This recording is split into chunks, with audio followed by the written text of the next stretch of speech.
வணக்கம்.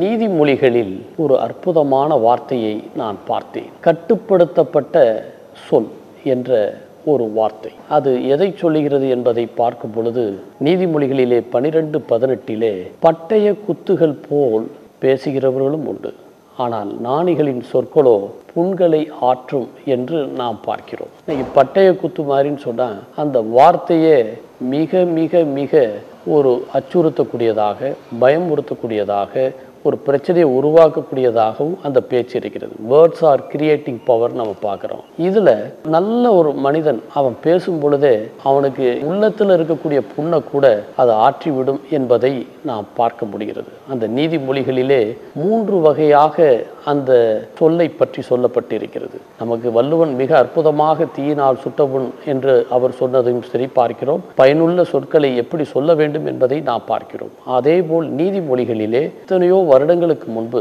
சாலமன் ஞானி இதை அழகாக சொல்லியிருக்கின்றார். முதலிலே நாம் பார்க்க வேண்டும் என்று சொன்னால் தி என்கரேஜிங் டங்.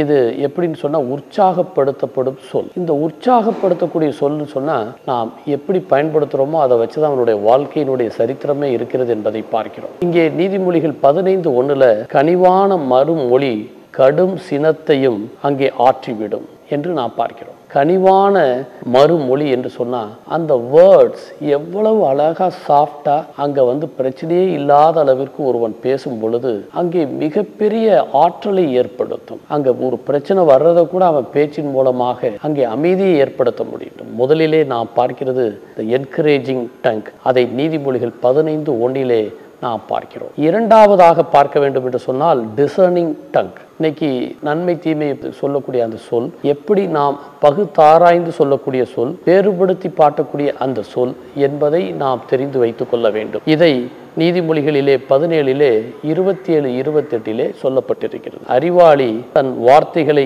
எப்படி அடக்குகிறான் என்பதை பார்க்கிறோம். பேசாது இருந்தால் மூடனும் ஞானவான் என பார்க்க முடிகிறது. தன் உதடுகளை மூடுகிறவன் புத்திமான் என்றே கூட அவன் சொல்லப்படுவான் என்று நாம் பார்க்கிறோம். ஒரு வார்த்தை சொன்னா கூட அதை நாம் மிக ஆழமாய் யோசித்து அந்த வார்த்தைகளை நாம் சொல்ல வேண்டும். இந்த வார்த்தைகளை நாம் சொல்லும் பொழுது அதனால் பயனுள்ளதாக இருக்கிறதா என்பதை பார்த்து சொல்ல வேண்டும். குழந்தைகள்கிட்ட பேசினாலும் சரி, பொதுமக்கள்கிட்ட பேசினாலும் சரி, நம்மை சார்ந்த நண்பர்களிடம் பேசினாலும் சரி, எந்த இடத்தில் பேசினாலும் அந்த சொல்லிற்கு மிக மிக முக்கியத்துவமாக இருக்க வேண்டும் என்பதை அந்த நீதிமொழிகளிலே சொல்லப்படுகிறது. 3 குயிட் டங் என்று நாம் பார்க்கிறோம். வெளியே போகும் சொல். இந்த வெளியே போகும் சொல் எப்படி இருக்க வேண்டும் என்பதை நீதிமொழிகள் 10:19 நாம் பார்க்கிறோம். சொற்களின் மிகுதியால் பாவம் இல்லாமல் போகாது. நமக்கு அதிகமாக தேவையில்லாத பயனில்லாத சொற்களை சொல்லிட்டாலே அது மிக மிக ஆபத்தை உருவாக்கிவிடும். ஆகவேதான் எப்படியுமே தன்னுடைய வார்த்தைகளை, தன்னுடைய சொல், நாம்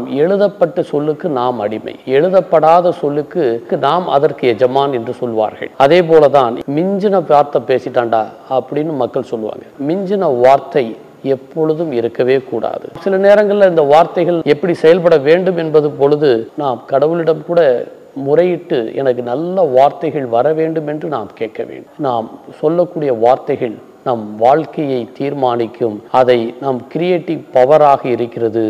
ஆகவே ஊக்கப்படுத்தக்கூடிய சொல்லை நாம் சொல்ல வேண்டும். நம்மகிட்ட வர்றப்பே மக்கள் சொல்லணும், இவருடைய பேச்சு நம்மை ஆற்றக்கூடியதாக, தேற்றக்கூடியதாக, மகிழ்ச்சியாக இருக்கிறது என்று சொல்ல வேண்டும். இதுவே ஒரு வகையான ஜெனராசிட்டி என்று கூட நாம் எடுத்துக்கொள்ள முடியும். அதை நாம் எப்பொழுதும் செய்வோம். வாழ்க்கையில் வெற்றி பெறுவோம்.